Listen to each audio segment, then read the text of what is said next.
નમસ્કાર પ્રણામ મિત્રો, જય માતાજી, જય શ્રી કૃષ્ણ. મિત્રો, આજની વાત સાંભળવા અને સમજવા જેવી બનવાની છે, તો મારા તમામ મિત્રોને નમ્ર વિનંતી છે કે છેલ્લે સુધી સાંભળવા અને બધા મિત્રો લાઈક કરી દેજો. તો ચાલો શરૂ કરીએ આજની વાત. ઉનાળાનો ધગધગતો તાપ, સૂરજ પોતાની ગરમીથી જાણે બધા મનુષ્ય જીવનને ઓગાળી નાખવાનો હોય એવું લાગી રહ્યું હતું. હજુ તો બપોરે 12 વાગવાના હતા ત્યાં આખા રસ્તાઓ સુમસામ ભાસી રહ્યા હતા. સૂરજના તાપથી ત્રાસી લોકો ઘરમાં ભરાઈ ગયા હતા. રસ્તા પણ ગણ્યા ગાંઠિયા લોકો નજરે ચડતા હતા. ભગવાન શંકરના મંદિરના બાકડા પર એક સુંદર સ્ત્રી સવારથી બેસેલી હતી. મંદિરમાં આવતા જતા દરેક લોકો એને જોઈ રહ્યા હતા, પરંતુ એને તો જાણે કોઈની પડી જ ન હોય એમ આંખો ફાડીને એકટીસે રસ્તાને જોયા કરતી હતી. કોણ જાણે એને કોની રાહ હતી. બાકડે બેસેલી આ સ્ત્રીને મંદિરના પૂજારી સવારથી નોટિસ કરી રહ્યા હતા. સતત 5 કલાકથી બેસેલી સ્ત્રીને જોઈને પૂજારીના મનમાં અનેક સવાલો ઉઠ્યા. આ સ્ત્રી મંદિરે આવી, પરંતુ અંદર દર્શન કરવા કેમ નહીં આવી હોય? વળી એકટસી રસ્તા પર જોઈને કોની રાહ જોયા કરતી હશે? સવારથી ન તો કાંઈ ખાધું છે, ન તો પાણી પીધું છે. લાગે છે કોઈ દુખિયારી છે. પોતાનું ભાન ભૂલી ગઈ લાગે છે. પૂજારીને દયા આવતા એક ગ્લાસમાં પાણી લઈને પેલી સ્ત્રી પાસે ગયા. ઘણા પ્રયાસ છતાં પેલી સ્ત્રીએ પાણી ન જ પીધું. એ સ્ત્રી જાણે પથ્થરની મૂર્તિ બની ગઈ હોય એમ કોઈ જવાબ નહોતી આપી રહી. એના મનમાં જાણે વિચારોનું ઘોડાપૂર ચાલી રહ્યું હતું. એકદમ દિશા શૂન્ય બની અને પાંપણ ફરકાવ્યા વગર રસ્તાને જોઈ રહી હતી. કદાચ એને હવે ક્યાં રસ્તે જવું એ જ નહોતું સૂઝી રહ્યું. આખરે પૂજારીએ મોટા અવાજે કહ્યું, બેન, તું કોણ છે? આ તાપમાં થોડું પાણી તો પી લે ને, નહીતર આ તાપમાં તારા પ્રાણ જતા રહેશે. જોજે. જોતજોતામાં ત્યાં હાજર લોકોનું ધ્યાન પણ એ તરફ દોરાયું. પોતાના જન્મદિવસના દિવસે ભગવાન શંકરના દર્શને આવેલી અદિતિના કાને લોકોનો ગણગણાટ સંભળાયો. અદિતિ અવાજથી દિશા તરફ પહોંચી. 3-4 વ્યક્તિ એક સ્ત્રીને ઘેરી વળ્યા હતા. પુરુષનો આ ઘેરો તોડી અને અદિતિ પેલી સ્ત્રી પાસે પહોંચી. ઉલઝાયેલા ખુલ્લા વાળ પેલી સ્ત્રીના મોઢાને ઢાંકી રહ્યા હતા. એટલે એ કોણ હતી, કેવી હતી એ નહોતું સમજાઈ રહ્યું. અદિતિએ સહજતાથી ત્યાં જઈને પૂછ્યું, શું થયું? પૂજારીએ અદિતિને આખી વાત કરી. અદિતિએ પૂજારીને કહ્યું, તમે ચિંતા ન કરો, હું આ સ્ત્રીને સમજાવીને એના ઘરે પહોંચાડી દઈશ. આખરે એક સ્ત્રીને સમજી શકે છે. વર્ષોથી અદિતિને ઓળખતા પૂજારીએ એના પર વિશ્વાસ મૂક્યો. અદિતિ પેલી સ્ત્રીની નજીક પહોંચી અને ધીરેથી એના વિખરાયેલા વાળનો જુડો બનાવી અને પોતાના રૂમાલથી બાંધવા ગઈ. ચહેરા પરથી વાળ હટતા અદિતિ ફાટી આંખે પેલી સ્ત્રીને જોઈ રહી અને અચાનક મોટા અવાજે બોલી પડી, મનસ્વી, તું? ત્યાં હાજર લોકોને અને પૂજારીને થોડી રાહત થઈ કે ચાલો, કોઈ તો આ સ્ત્રીનું જાણીતું નીકળ્યું. બધાએ પોતપોતાના ઘરની વાટ પકડી, પરંતુ અદિતિ એકદમ ચિંતામાં આવી ગઈ. લગભગ 6-7 વર્ષે પોતાની ખાસ સખીને મળી અને એ પણ આવી હાલતમાં. મનસ્વીને આવી પરિસ્થિતિમાં જોઈને અદિતિનું હૈડું રડી પડ્યું. વર્ષો પહેલાની મનસ્વી એની આંખ સામે ફરી વળી. ચીખલી ગામમાં સૌથી સ્વરૂપવાન મનસ્વી, દૂધની સફેદીને ઝાંખી પાડે એવો એનો ઉજળો વાન, લાલ ગુલાબને શરમાવે એવા એના ગુલાબી હોઠ, મોટી મોટી કાળી આંખો અને કમર પર હિંચકા ખાતા એના લાંબા કાળા કેસ જેટલી સુંદર એ દેખાવામાં હતી એના કરતા વધારે સુંદર એનો સ્વભાવ અને આત્મા હતા. આખા ગામમાં છોકરા એના પાછળ પાગલ હતા અને એમાં એક ખાસ પાગલ હતો માનવ. અદિતિની સામે આખો ભૂતકાળ ફરી વળ્યો. હંમેશા હસતી કૂદતી મનસ્વી, ભણવામાં અને દરેક પ્રવૃત્તિમાં અવ્વલ હતી. મા બાપની એક ને એક લાડકની મનસ્વીની આવી હાલત કોણે કરી હશે?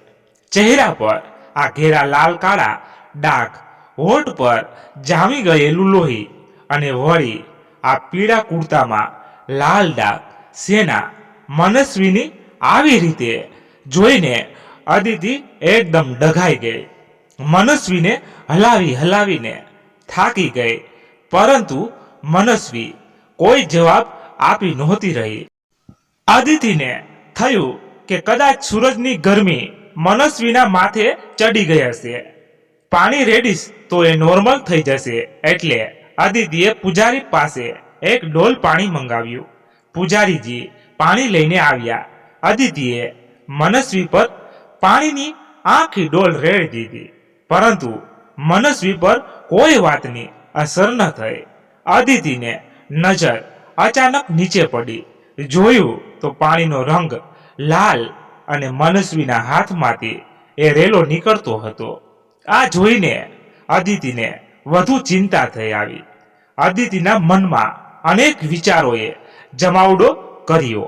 અદિતિ મનોમન બોલી, ક્યાંક મનસ્વીએ કોઈને નાના, મનસ્વી તો મરતાને પણ મર કે એટલી નિર્દય નથી તો એ કોઈની હાનિ ન પહોંચાડી શકે. તો આ લોહી? અદિતિની ધીરજ હવે ખૂટી અને મનસ્વીને ભાનમાં લાવવા જોરથી એના ગાલ પર એક તમાચો માર્યો. મનસ્વી મનસ્વી બોલતા ત્યાં આખું વાતાવરણ ગુંજી ઉઠ્યું. અદિતિના પ્રયાસથી મનસ્વીએ પોતાની આંખ ઊંચી કરી. અજાણ્યા ગામ અને અજાણ્યા લોકો વચ્ચે કોઈ જાણીતું મનસ્વીને દેખાયું. ઘણા સમયથી દુનિયાથી અલ્પિત એવી મનસ્વી અદિતિને ફાટી આંખે જોઈ જ રહી. અત્યારે એ પોતાની ખુશી વ્યક્ત કરે કે દુઃખ એ એને નહોતું સમજાઈ રહ્યું. અદિતિને હવે જરા હાશકારો થયો. મનસ્વી અચાનક જ અદિતિને જોઈને હસવા લાગી. ધીરે ધીરે એના અવાજે ગતિ પકડી અને એના હાસ્યએ ચકડોળની માફક ગતિ પકડી. આખા મંદિરમાં મનસ્વીના હસવાનો અવાજ ગુંજી રહ્યો હતો. અદિતિ ધીરેથી મનસ્વી પાસે ગઈ અને એને ગળે વળગાડી. વર્ષોથી પોતાના લોકોની હૂંફ માટે તરસતી મનસ્વીએ અદિતિને પોતાના હાથ વડે એકદમ જકડી રાખી. મનસ્વીને કોઈ પોતાનું ગળે વળગાડે એની જ કદાચ રાહ હતી. કોઈ એના માટે વિચારે એવું જ કદાચ એ ઈચ્છતી હતી. મનસ્વીનું ગુંજી રહેલું હાસ્ય ધીરે ધીરે શાંત પડી અને રુદનમાં ફેરવાયું. અદિતિ મનસ્વીના બધા ભાવને સમજી રહી હોય એમ ચૂપચાપ એને ગળે વળગાડીને પોતે પણ રડી રહી હતી. અદિતિએ ધીરેથી મનસ્વીને દૂર કરતા કહ્યું, તું ઠીક તો છે ને? તું આવી હાલતમાં અહીંયા? મનસ્વીએ અદિતિના આ સવાલને ફરી બે બાકડી કરી દીધી. મનસ્વીના મનમાં ફરી આખું દ્રશ્ય સામે આવી ગયું, જે ખૂબ ડરામણું હતું. મનસ્વીને કહેવું હતું કે એક અધૂરી ચાહત પ્રાણ વગરના શરીર જેવી હોય છે. એ વ્યથા કોઈને કહી નથી શકાતી અને એકલા સહી પણ નથી શકાતી. જીવનમાં અમુક સંબંધો પ્રેમ સાથે શરૂ થતા હોય છે અને સમય જતાં એ જ સંબંધ દુઃખ સાથે પૂરા થઈ જતા હોય છે. આવું તો કેટલું મનસ્વીએ અદિતિને કહેવું હતું, પરંતુ શબ્દોનો ડૂમો જાણે એના ગળામાં અટકાઈ ગયો હતો. એટલે જ કદાચ એના હોઠોએ મૌન ધારણ કરી લીધું હતું. ધીરે ધીરે મનસ્વીના વિચારો વંટોળિયામાં ફેરવાઈ ગયા. છેલ્લા કેટલાય વર્ષોથી એણે ભોગવેલી યાતના એની આંખ સામે ફરી વળી. આંખના આંસુ આજે આંખમાં થીજી જવાને બદલે પાપડ પર અટકી અને છેલ્લે પૂરમાં ફેરવાઈ ગયા હતા. અદિતિ હજુ કાંઈ બીજું બોલે કે પૂછે એ પહેલા મનસ્વી જમીન પર ફસડાઈ પડી. અદિતિએ સમય ન ગુમાવતા ફટાફટ એમ્બ્યુલન્સ બોલાવી અને મનસ્વીને હોસ્પિટલમાં લઈ ગઈ.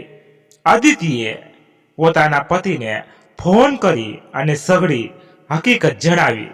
અદિતિના પતિએ અદિતિને મનસ્વી પાસે રહેવાની સલાહ આપી. ડોક્ટરે મનસ્વીનું ચેકઅપ કર્યું અને અદિતિને કહ્યું, તમારી ફ્રેન્ડ એમનો નોર્મલ જણાય છે, થોડી ઇન્ટરનલ ઇન્જરી પણ છે. તે છતાં એ ભાનમાં આવે પછી જ આગળની વાત સમજાશે. થોડા મૌન બાદ ડોક્ટર ફરી ધીરેથી બોલ્યા, મારે કદાચ પોલીસને જાણ કરવી પડશે. પોલીસનું નામ સાંભળતા અદિતિ ચિંતામાં આવી ગઈ. અદિતિએ ડોક્ટરને આજીજી કરીને કહ્યું, મારી ફ્રેન્ડને હું વર્ષોથી ઓળખું છું. એણે એવું કાંઈ જ નહીં કર્યું હોય. એકવાર એ ભાનમાં આવે પછી જ આપણે કોઈ નિર્ણય લઈએ. અદિતિની વાત સાંભળી અને ડોક્ટર રાહ જોવા તૈયાર થયા. 2 કલાક પછી મનસ્વી ભાનમાં આવી.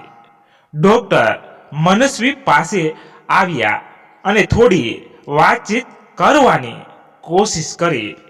મનસ્વીએ ડોક્ટરને જવાબ આપવાને બદલે અદિતિનો હાથ પકડી લીધો.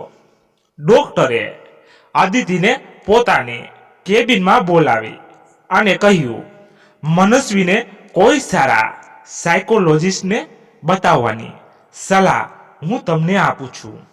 મનસ્વી શરીરથી ઓછી અને મનથી વધુ બીમાર જણાઈ રહી છે. ડોક્ટરની વાત સાંભળી અને અદિતિ વધારે ચિંતિત થઈ ગઈ.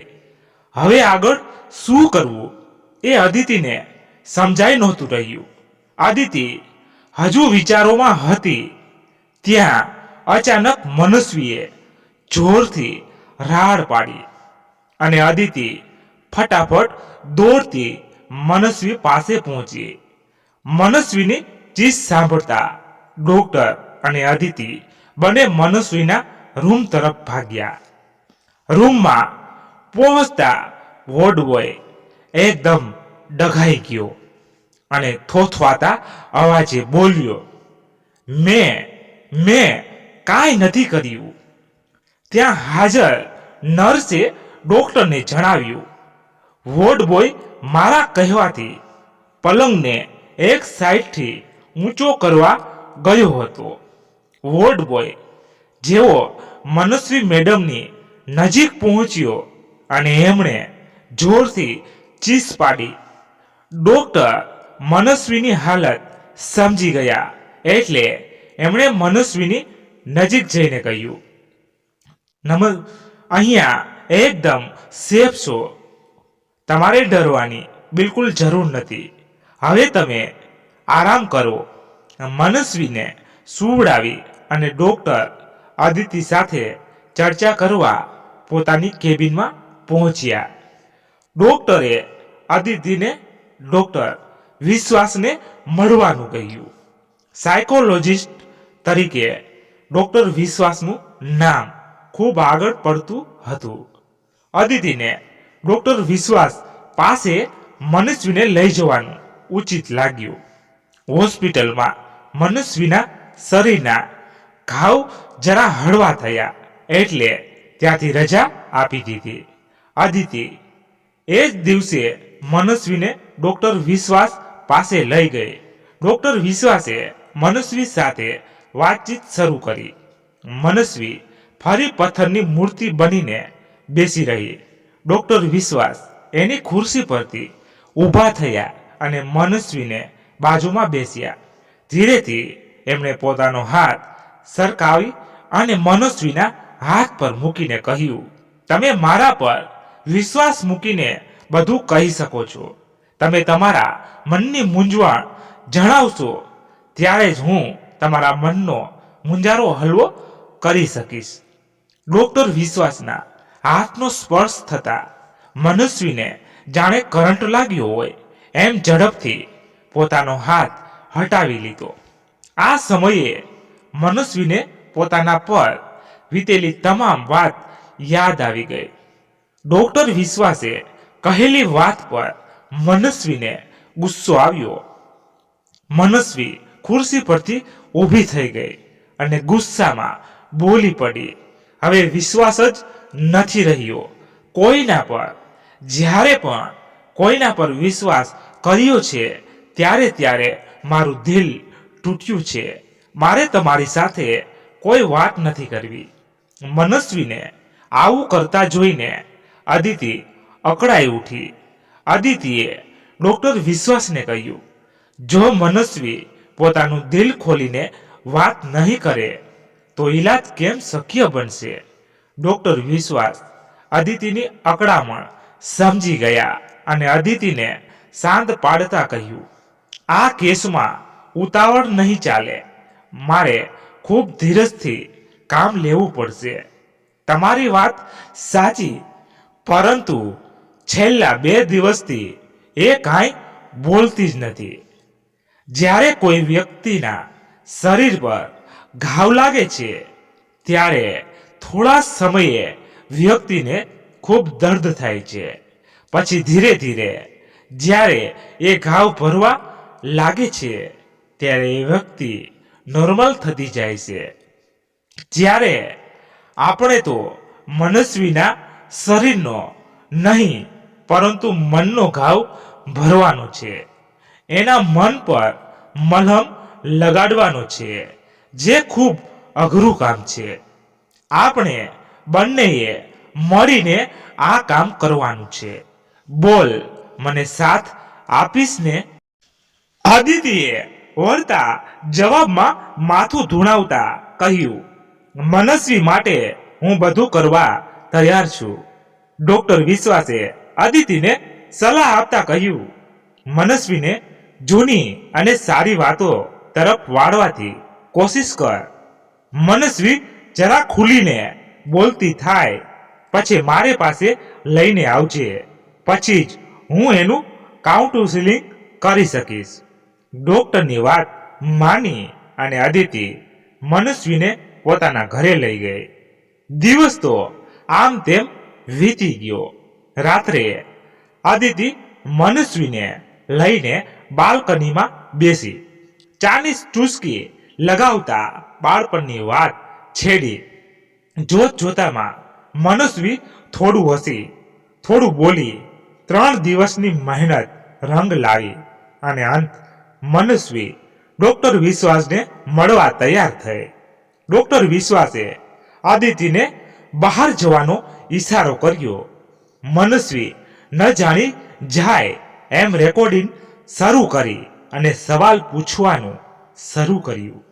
શરૂઆતમાં ડોક્ટર વિશ્વાસે એના ફેમિલી વિશે વાતો શરૂ કરી. પછી ધીરે ધીરે મનસ્વી કેવી હતી એ જાણવાની કોશિશ શરૂ કરી. મનસ્વી પૂરી રીતે પોતાની ભૂતકાળની દુનિયામાં ખોવાઈ ગઈ. મનસ્વીએ પોતાના વિશે બોલવાની શરૂઆત કરી. ડોક્ટર વિશ્વાસે કાન સરવા કર્યા અને ઉત્સાહથી કહ્યું, મનસ્વી, તું કેવી હતી? તારા સપનાઓ શું હતા? એ બધું મારે જાણવું છે.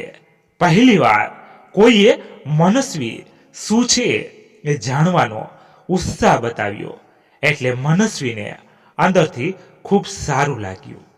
મનસ્વીએ બારીની બહાર ડોકિયું કર્યું અને ત્યાં એક રંગબેરંગી પતંગિયું ફરતું દેખાયું. એ પતંગિયા તરફ આંગળી ચીંધતા બોલી પડી, હું આવી જ હતી.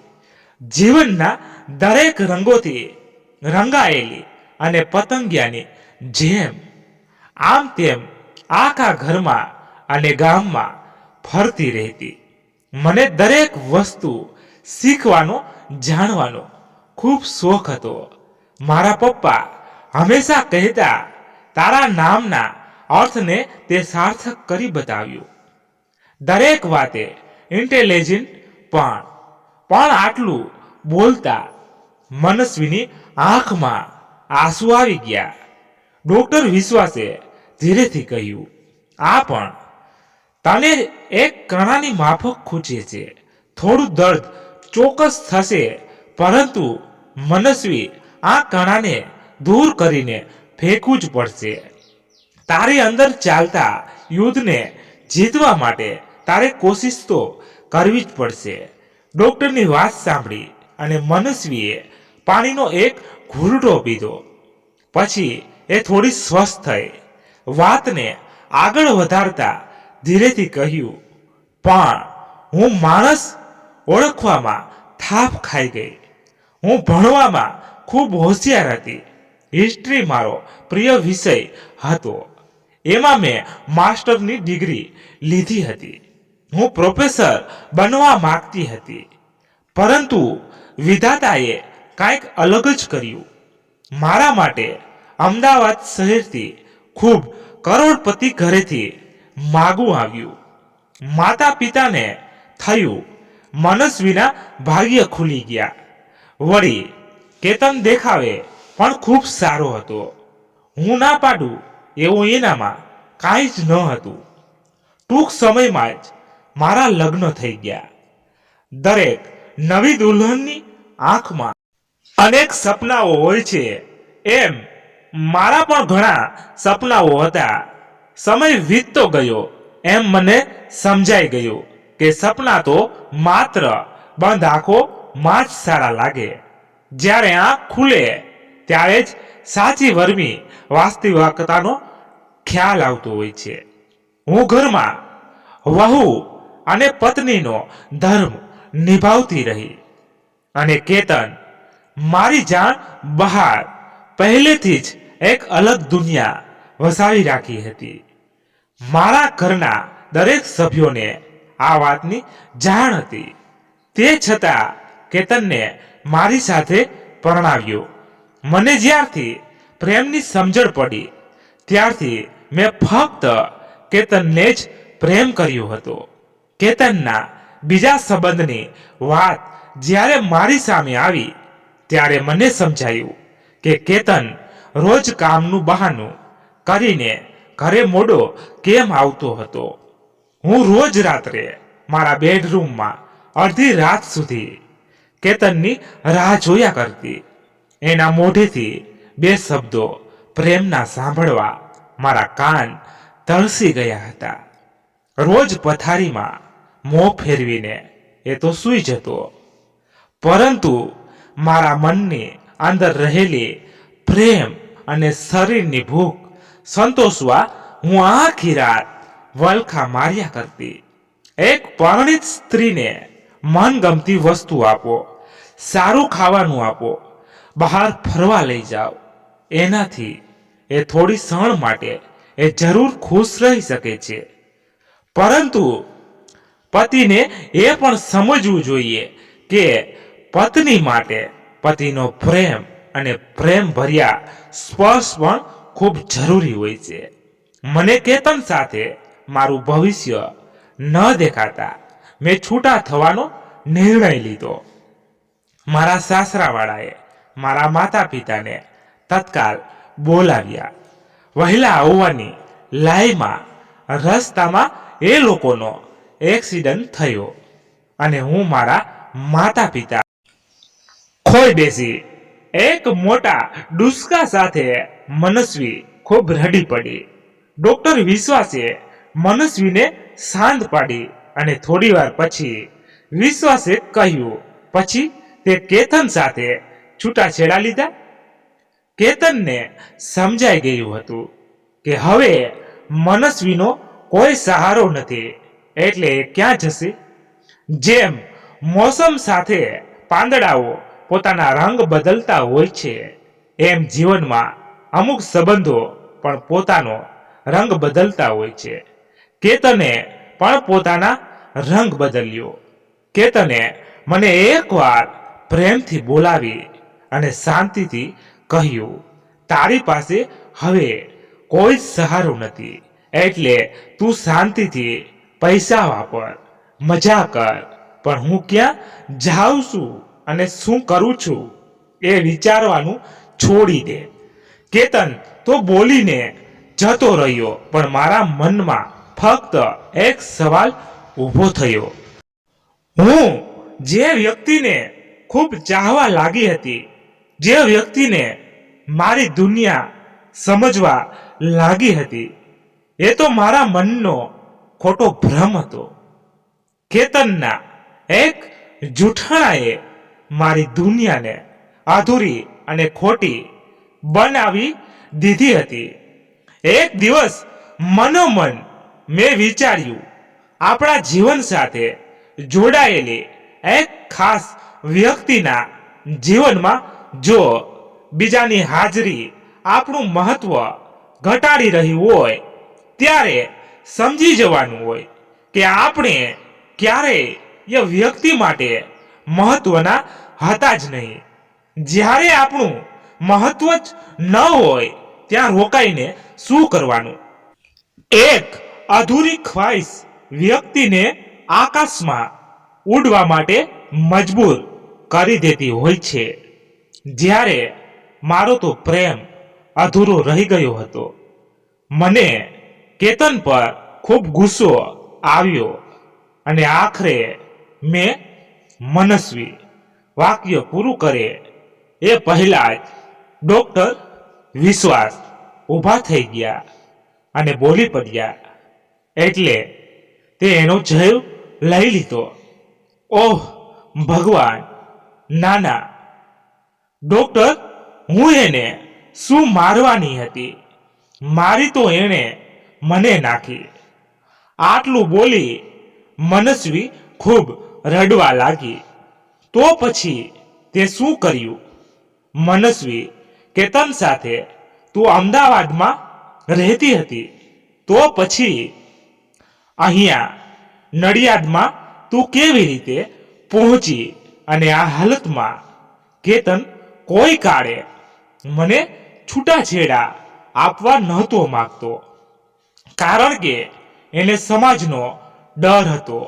એના પિતાનું અને પોતાનું નામ બદનામ ન થાય, એટલે એ આ જ રીતે જીવવા માંગતો હતો, જે મને મંજૂર ન હતું. મેં એકવાર તકનો લાભ લઈ અને કેતન વિરુદ્ધ પુરાવા એકત્રિત કર્યા. પેલી છોકરી સાથેના થોડા ફોટા પણ મેળવી લીધા.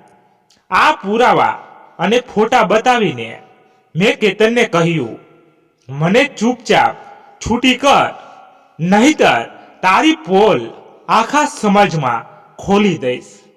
અંતે એણે મને છૂટી કરી. 2 વર્ષ પહેલા છૂટાછેડા આપી દીધા બાદ હું મારા ગામ ગઈ, મારી જરૂરિયાતનો સામાન લઈ, અને એ જ દિવસે હું નડિયાદ મારા માસીના ઘરે જતી રહી. નડિયાદની કોલેજમાં મને પ્રોફેસરની જોબ મળી ગઈ. જેમ તેમ કરીને હું બધું ભૂલી અને જીવન જીવી રહી હતી. અચાનક એક દિવસ મારી કોલેજમાં આદિત્ય નામનો સાયકોલોજીનો નવો પ્રોફેસર આવ્યો. એકદમ શાંત અને સરળ સ્વભાવના આદિત્યએ કોલેજમાં બધાનું દિલ જીતી લીધું.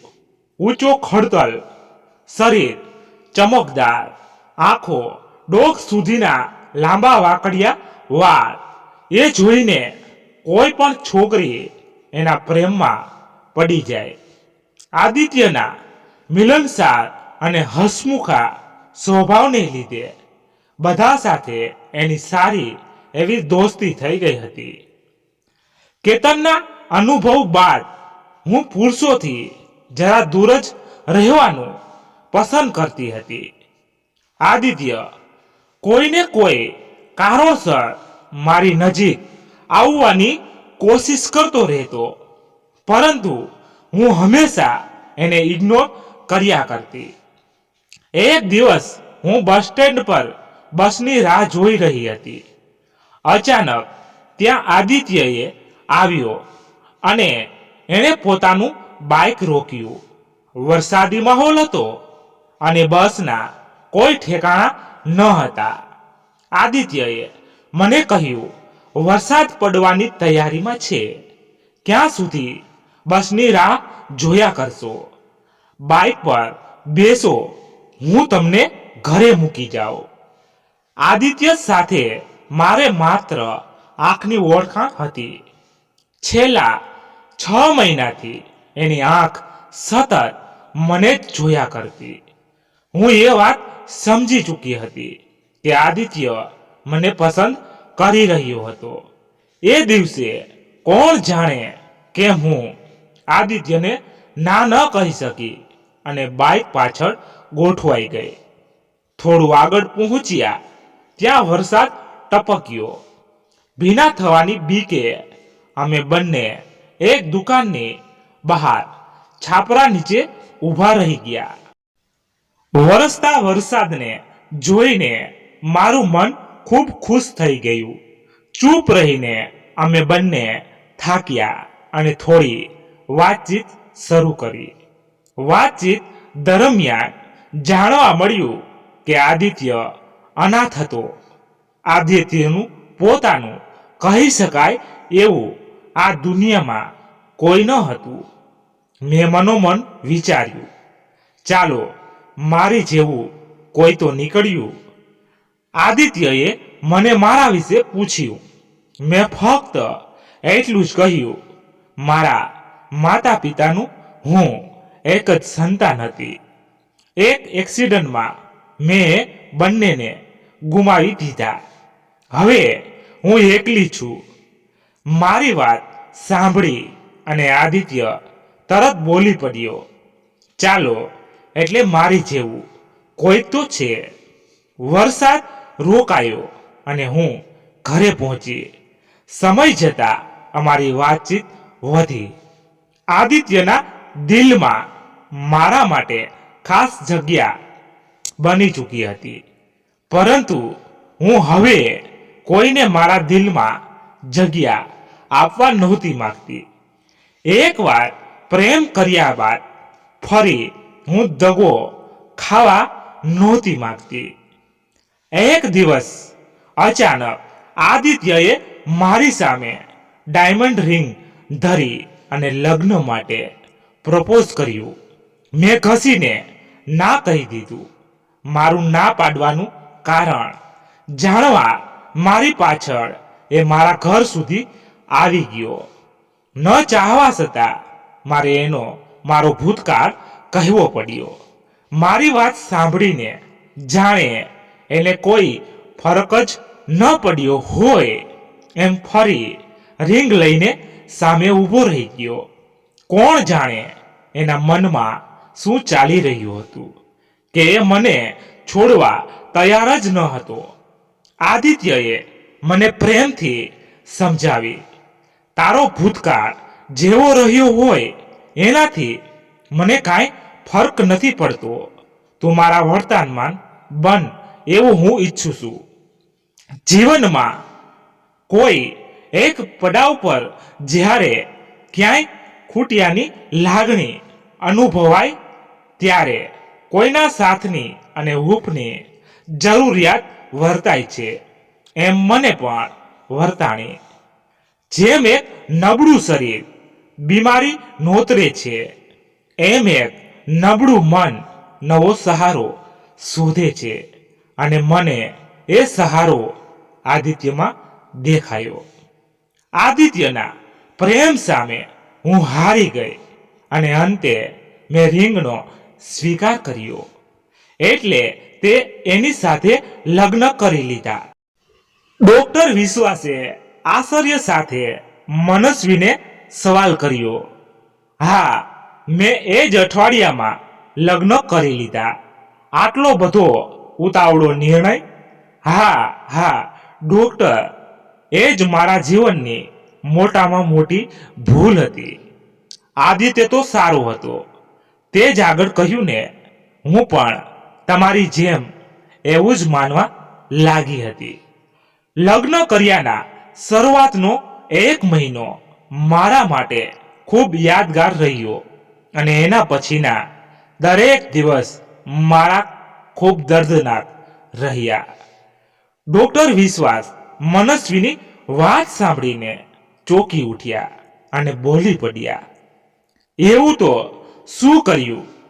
આદિત્યએ કેતને ખોટા પ્રેમનો દેખાવ કરી અને મારું દિલ તોડ્યું. જ્યારે આદિત્યએ તો મારી આત્માના ચિત્રે ચિત્રા કરી નાખ્યા. હું સમજ્યો નહીં. ડોક્ટર વિશ્વાસે ચિંતિત સ્વરે કહ્યું, લગ્નના શરૂઆતના દિવસોમાં આદિત્યએ મારો ખૂબ ખ્યાલ રાખ્યો. આજ સુધી હું જે પ્રેમ કેતન પાસેથી ઈચ્છતી હતી એ પ્રેમ આદિત્યએ મને આપ્યો. મનની સાથે શરીર સુખ પણ એણે આપ્યું, જે સુખ કેતનને ક્યારેય દિલથી નહોતું આપ્યું. મન અને શરીરની સંતુષ્ટિ જીવન એકદમ ખુશખુશાલ હતું. દિલમાં હવે બીજી કોઈ ઈચ્છા ન હતી.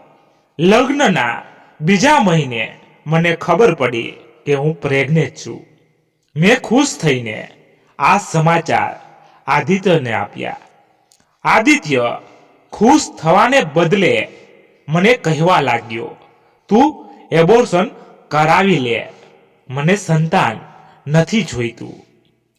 આદિત્યની વાત સાંભળીને હું એકદમ ચોંકી ઉઠી. આવા આદિત્યને મેં પહેલા ક્યારેય નહોતો જોયો. મેં એબોર્શન કરાવવાની ના પાડી દીધી તો એણે મારા પર હાથ ઉપાડ્યો.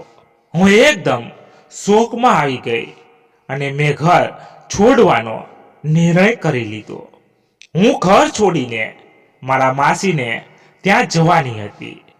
એ જાણ થતાં આદિત્યએ મને બાંધીને રૂમમાં બંધ કરી દીધી. મને આદિત્ય હવે બિલકુલ અજાણ્યો લાગવા લાગ્યો હતો. એક પ્રેમાળ વ્યક્તિની છાપ મારા દિલમાં હતી, એ ભૂસાઈ રહી હતી. મને સમજાય નહોતું રહ્યું કે જે વ્યક્તિ મારો પ્રેમ મેળવવા આટલો પાગલ બન્યો એ મારી સાથે આવું કઈ રીતે કરી શકે. મનસ્વી તે આદિત્યને પૂછ્યું નહીં કે એ આવું શું કામ કરતો હતો. ડોક્ટર વિશ્વાસે બે બાકડા થતા મનસ્વીને પૂછ્યું. હા, મેં પૂછ્યું હતું. આદિત્યએ હકીકત જણાવતા કહ્યું, એને મારી સાથે પ્રેમ નહોતો. કોલેજની દરેક ઉંમરની સ્ત્રી એની સાથે વાત કરવા તલપાપડ થતી, જ્યારે હું એને ભાવ સુધા નહોતી આપતી. એના મનનો ગંદો કીડો સળવળ્યો અને બદલો લેવાની ભાવનાએ મને મળ્યો. મને મળ્યાની પહેલેથી કદાચ એ મનોરોગી હતો. એકવાર તકનો લાભ લઈને એની તપાસ કરાવી ત્યારે મને ખબર પડી કે આગળ પણ એ આવી હરકત કરી ચૂક્યો હતો. હું એના બંધનમાં પૂરી રીતે જકડાઈ ચૂકી હતી. દિવસને દિવસે એ એની ગંદી વાસનાને સંતોષવા મારા શરીરને અને મારા આત્માને ઘાવ આપી રહ્યો હતો. ડોક્ટર વિશ્વાસને પોતાની આપવીતી જણાવતા મનસ્વી ધ્રુસકે ને ધ્રુસકે રડી પડી. ડોક્ટર વિશ્વાસે સાંત્વના આપતા હળવેથી પૂછ્યું, પછી તારા આવનાર બાળકનું શું થયું? ફરી મોટી પોખ સાથે રડતા મનસ્વી બોલી, એ નરાધમે મારી સાથે રોજ રોજ ગંદી વાસના સંતોષી અને મારા બાળકને કૂખમાં જ મારી નાખ્યું. હજુ પણ એનું મન નહોતું ભરાયું. એટલે મને કેદ કરીને રાખી હતી. થોડા દિવસ પહેલા તકનો લાભ લઈને હું એના માથામાં મોટું ફ્લાવર વાંઝ મારી અને ત્યાંથી ભાગી છૂટી. આટલું તારા પર વીત્યું, તે છતાં તું પોલીસ સ્ટેશને ફરિયાદ કરવા કેમ ન ગઈ? ડોક્ટર વિશ્વાસે આશ્ચર્ય નજરે મનસ્વીને પૂછ્યું. શું ફરિયાદ કરું? તારા પતિએ જે ખરાબ કૃત્ય તારી સાથે કર્યું એ ફરિયાદ કરવા? મનસ્વીએ ફિક્કા હાસ્ય સાથે કહ્યું. ડોક્ટર, તમે ભૂલી ગયા, આપણા દેશમાં પતિને પરમેશ્વર માનવામાં આવે છે. પતિ ગમે તેવો હોય, પરંતુ પત્ની પર એનો જ અધિકાર છે એવું માનવું એના લોહીમાં હોય છે. હું પતિ પર બળજબરીનો કેસ કરવા જાઉં તો આપણો સમાજ મને ધુષ્કારશે અને ખોટી સમજશે. એ સમજીને હું ચૂપ રહી, કારણ કે એ પતિ છે, એ ગમે તે કરી શકે છે. પત્નીની ઈચ્છા વિરુદ્ધ જઈને પતિ શારીરિક સંબંધ બાંધે એ એનો હક કહેવાય. આવું માનનારા સમાજ સામે હું શું જીતી શકવાની હતી? ડોક્ટર વિશ્વાસને હવે મનસ્વીની સઘળી વાત સમજાઈ ચૂકી હતી. પરંતુ હવે પ્રશ્ન એ હતો કે આદિત્ય મરી ગયો હતો કે જીવતો હતો? મનસ્વીને શાંત પાડ્યા બાદ ડોક્ટરે આદિત્યને રેકોર્ડિંગ કરેલી કેસેટ આપી અને સાચવવા કહ્યું. ઘરે પહોંચી અને મનસ્વીને સુડાવીને આદિત્યએ મનસ્વીની પૂરી દુઃખભરી દાસ્તાન સાંભળી. આદિત્યને મનસ્વી સાથે જે થયું એ સાંભળીને ખૂબ દુઃખ થયું અને આદિત્ય પર ખૂબ ક્રોધ આવ્યો. બીજી તરફ ડોક્ટર વિશ્વાસ પોલીસ સ્ટેશન પહોંચ્યા અને આદિત્ય વિરુદ્ધ ફરિયાદ કરી. ડોક્ટર વિશ્વાસ અને પોલીસ ઇન્સ્પેક્ટર આદિત્યના ઘરે પહોંચ્યા. ત્યાં પહોંચ્યા બાદ ખબર પડી કે આદિત્ય મર્યો ન હતો, માત્ર ઘાયલ થયો હતો. પોલીસે એને પકડી લીધો અને આગળની કાર્યવાહી હાથ ધરી. મનસ્વી ઉઠી એટલે આદિત્યએ ડોક્ટર વિશ્વાસને બોલાવ્યા. આગળ શું કરવું એ અંગે બંનેએ ચર્ચા કરી. મનસ્વી હવે નડિયાદમાં રહેવા નહોતી માંગતી. આવી હાલતમાં મનસ્વીને એકલી મૂકી શકાય એમ પણ ન હતી.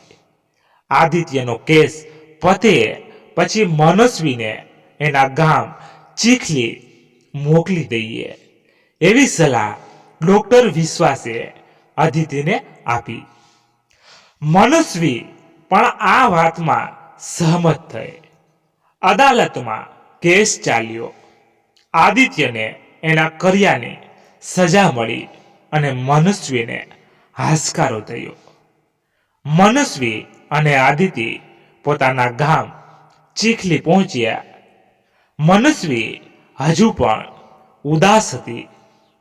આદિત્યએ મનસ્વીને કહ્યું, આદિત્યને એના કર્યાની સજા મળી ગઈ. હવે તું તારી જિંદગીની શરૂઆત નવેસરથી શરૂ કર. ક્યાં સુધી આમ જીવ્યા કરીશ? વળતા જવાબમાં મનસ્વીએ કહ્યું, સાચું કહું, હવે જીવવાની ઈચ્છા જ મરી પરવારી છે. જીવનમાં જ્યારે એવું લાગે કે હવે ઘણું જીવી લીધું, ત્યારે પોતાની જાતને એક પ્રશ્ન પૂછી લેવાનો, આપણે મનસ્વી, હવે તારે ફક્ત તારા માટે જીવવાનું છે. માટે કેટલું જીવ્યા? મનસ્વીનો હાથ પકડતા અદિતિ ફરી બોલી પડી. વરસતા વરસાદના ટીપાને ક્યાં ખબર હોય છે કે એક છીપલામાં સમાઈને એક દિવસ એક કિંમતી મોતી બની જવાનું હોય છે. એમ દરેકના જીવનમાં એક એવું વ્યક્તિ જરૂર આવે છે જેમાં સમયને કિંમતી સંબંધ રચાઈ જતો હોય છે. અદિતિ, મેં જ્યાં સંબંધ રચવાની કોશિશ કરી ત્યાંથી મને હંમેશા દુઃખ જ મળ્યું છે. જીવનમાં હવે મને આવા ખોખલા સંબંધો પરથી અને ખોટા પ્રેમ પરથી વિશ્વાસ જ ઉઠી ગયો છે. તારી વાત સાચી, પરંતુ અહીંયા હજુ કોઈ એક તારી રાહ જોઈ રહ્યું છે, જેના પ્રેમથી તું અણજાણ છે. તારી રાહમાં આજ સુધી એને લગ્ન પણ નથી કર્યા, જે ફક્ત અને ફક્ત તને જ પ્રેમ કરે છે.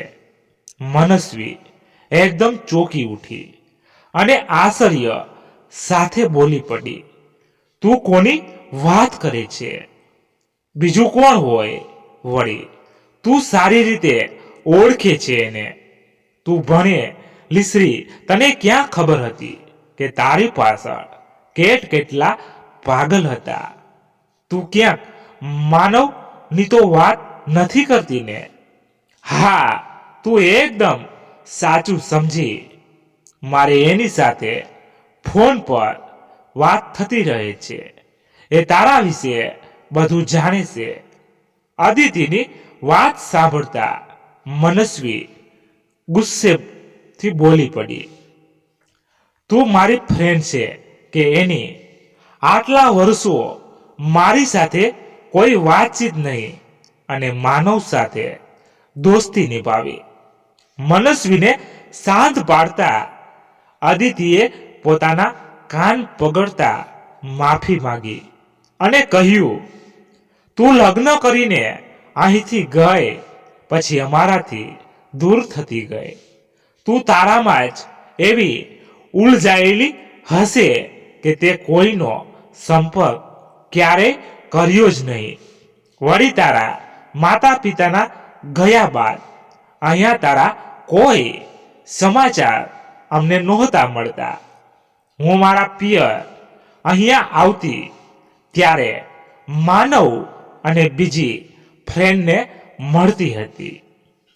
અદિતિની વાત સાચી હતી, એટલે મનસ્વીએ એની વાતનો સ્વીકાર કર્યો અને કહ્યું, જો અદિતિ, આ બધી પહેલાની વાત હતી. હવે આવા સંબંધોથી હું દૂર જ રહેવા માંગુ છું. અદિતિ હજુ કાંઈ બોલે એ પહેલા માનવ અચાનક પાછળ આવીને ઊભો રહી ગયો. એ બંનેને થોડી વાર એકાંત આપવા આદિતિ બહાર જતી રહે. માનવે પહેલી વાર મનસ્વી સામે પોતાના પ્રેમનો એકરાર કર્યો. થોડી વાર માટે મનસ્વી સ્તંભભૂત થઈને માનવ સામે જોતી રહી.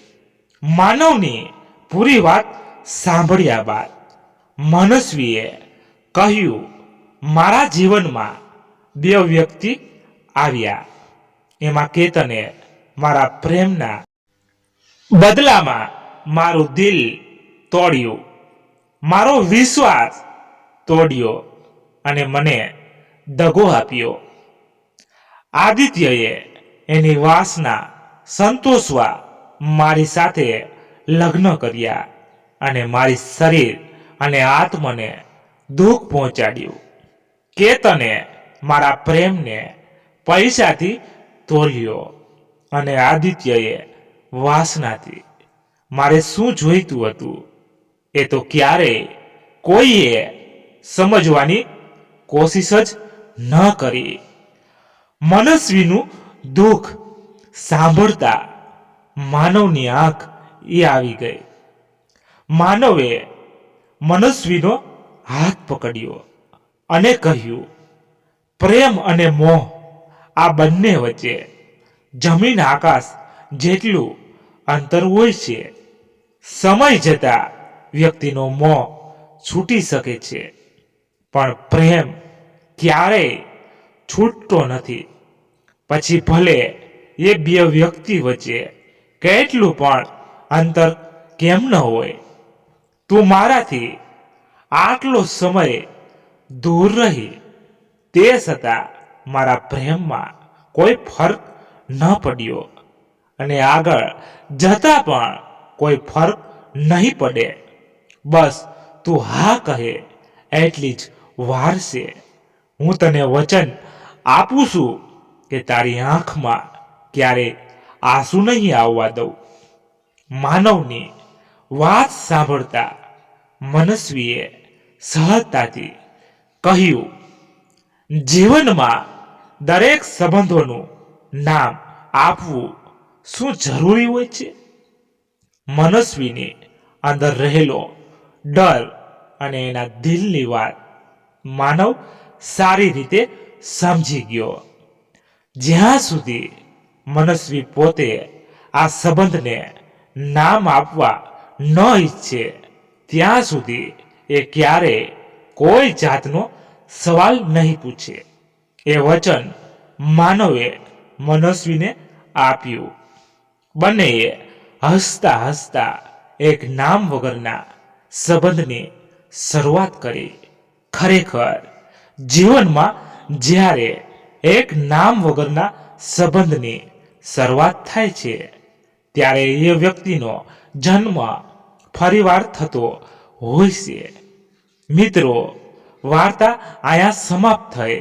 તમે અહીંયા સુધી સાંભળી એના બદલ ખૂબ ખૂબ આભાર. તમને પસંદ આવી હોય તો લાઈક અને તમારા ખાસ મિત્રોને શેર જરૂરથી કરજો. અને ચેનલ પર નવા છો તો ચેનલને સબસ્ક્રાઇબ જરૂરથી કરજો. ધન્યવાદ. મિત્રો, અમારી વાર્તામાં બધા પાત્રોના નામ બદલેલ હોય છે. આ વાર્તાઓ સત્ય ઘટનાઓ પર પણ આધારિત હોય છે, અથવા અમુક વાર્તાઓ કાલ્પનિક પણ હોય છે. તેને કોઈના જીવન સાથે સરખાવવી નહીં. મળતા નામ આવે તે એ માત્ર ઇંતપાક હોય છે. એ જરૂરીથી નોંધ લેવી. કોઈ ભૂલ અમારી હોય તો અમને ચોક્કસ જણાવશો. ધન્યવાદ. ફરી મળીએ નવી વાર્તા સાથે. ત્યાં સુધી બધા મસ્ત રહો, તંદુરસ્ત રહો. જય માતાજી, જય દ્વારકાધીશ. હર હર મહાદેવ મહાદેવ મહાદેવ. જય શ્રી રામ. જય બજરંગ બલી.